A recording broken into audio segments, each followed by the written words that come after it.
सकाळ मित्रांनो, शेतकरी ब्लॉगमध्ये आपलं स्वागत आहे. आणि पाहू शकता तुम्ही, आपण मोटर चालू केली आहे सकाळचं, काय पाहू शकता तुम्ही मित्रांनो. आणि मोटर चालू केली आहे आपण, आणि आपलं सुरुवात करायचं आहे आपल्याला. डायरेक्ट आपल्या गहू पिकाला पाणी द्यायचे. पाहू शकता तुम्ही, आपण 15 दिवस झाले पेरून, त्याला अजून पाणी दिलेलं नाही. कसं उरलेलं तुम्ही पाहू शकता. डायरेक्ट तुम्ही समोर पाहू शकता मित्रांनो.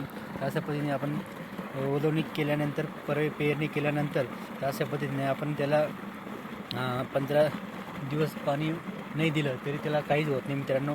कारण की त्याला ओलवणी करून पेरण्याचा फायदा हाच असतो की 15-20 दिवस जरी पाणी आपण दिलं नाही आपला विहिरीचा, तरी त्याला काही होत नाही. म्हणून आपल्याला डायरेक्ट आता परत त्याला आपला खत देऊन डायरेक्ट पाणी देण्याच्या साठी आपण आलेलो आहे. पाऊस आपण मोटर चालू केली आहे मित्रांनो.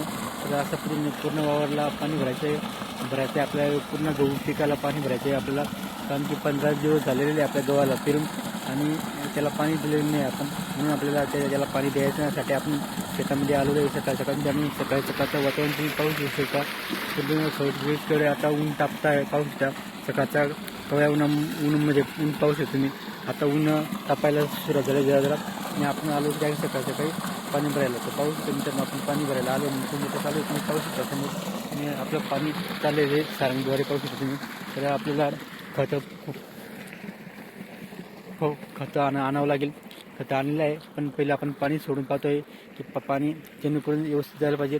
बस पाणी थोडंसं आपण चेक करून इकडे पण पाणी सोडायला लागेल. जे कोरडे सारंग आहे ते ओले झाल्यानंतर आपल्याला पाणी भरायला अडचण आहे. आणि म्हणून आपण आज पहिल्या दिवशी आपण सारंग म्हणजे पूर्ण ओली झाली का मग ते पाणी व्यवस्थित जागा जी माती असते ती ढिली माती ती खाली बसून जाते व्यवस्थित. म्हणून आपण त्यासाठी पहिले सारंग भिजवून द्या, आणि मग नंतर आपण खत फोकणार आहे त्याला. आणि पाणी भरायचे गहू पिकाला मित्रांनो. व्हिडिओ आवडला तर लाईक शेअर कमी करा. आमच्या चॅनलला नवऱ्या आमच्या चॅनलला अवश्य भेट द्या मित्रांनो. जय जवान जय किसान.